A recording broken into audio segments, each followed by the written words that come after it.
Bonjour. Bonjour et bienvenue dans cette série de vidéos consacrée à la programmation informatique en Python. Nous allons utiliser un environnement de développement en ligne sur le site VitaScience. À l'aide d'un moteur de recherche, vous allez pouvoir accéder à la page d'accueil du site que l'on voit ici à l'écran.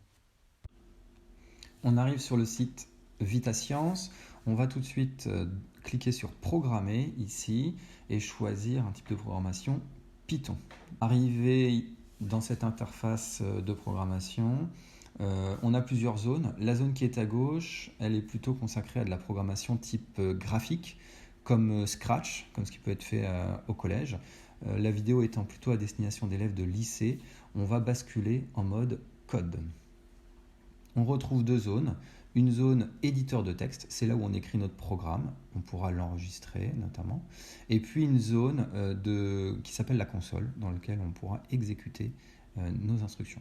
On nous invite ici à cliquer sur le bouton exécuter pour lancer le programme qui est pré-rédigé pour nous. Donc on va cliquer sur exécuter et s'affiche bonjour, le texte bonjour avec un point d'exclamation.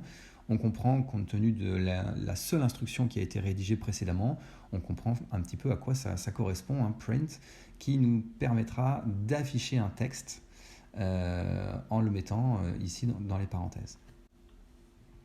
On va tout de suite se réapproprier ce qu'on vient d'apprendre en écrivant dans la console le mot-clé print et on va mettre entre parenthèses, alors le grand classique, c'est d'afficher Hello World.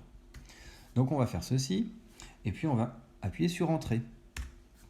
Et là, s'affiche une erreur. Alors ça, c'est un élément avec lequel il va falloir être familier, c'est identifier les erreurs et ne pas hésiter à les lire, même si c'est de l'anglais, pour essayer de comprendre à quoi ça correspond. Et on fait souvent les mêmes erreurs, et du coup, on va rapidement être capable de les déchiffrer. Donc là, on nous dit qu'on a une syntaxe qui ne va pas, une façon d'écrire qui ne correspond pas. Alors, c'est une particularité de l'informatique, contrairement à la langue française, par exemple.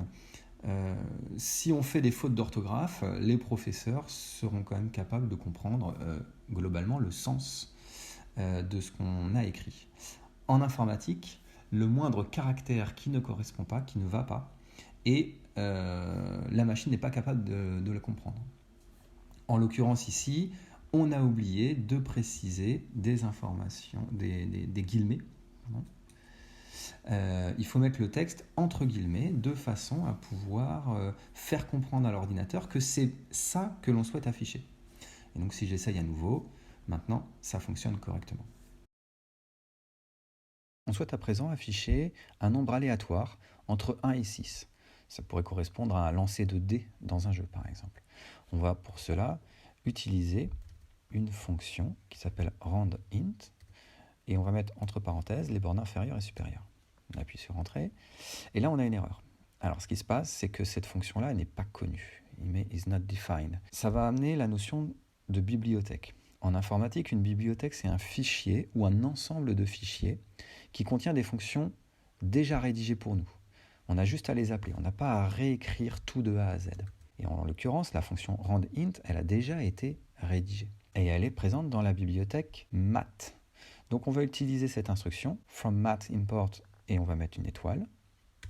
Et on va réessayer. En utilisant les flèches du haut, on peut remonter les instructions précédentes. Donc je réessaye, j'ai à nouveau un message d'erreur. Il faut que j'importe une deuxième bibliothèque. Et à présent, si je retourne sur mon instruction précédente, voilà, il m'affiche, là en l'occurrence, la valeur 6. Si je veux afficher une autre valeur, 1, je fais un autre lancer, à nouveau 1, tiens j'ai de la chance, 2 fois le même, ensuite 5, etc., etc. Donc pour éviter d'avoir à réécrire systématiquement et à chaque fois qu'on en a besoin certaines instructions, on va les regrouper au sein d'une fonction et on appellera la fonction lorsqu'on en aura besoin. Ces fonctions, on va les ranger dans des bibliothèques. Donc plutôt que d'exécuter instruction par instruction dans la console, c'est intéressant pour tester des parties de programme, mais rapidement, nous, ce qu'on va faire, c'est qu'on va utiliser l'éditeur de code, donc la partie supérieure, là, et on va finalement écrire nos instructions les unes à la suite des autres, les enregistrer dans un fichier, et puis on exécutera ce fichier-là.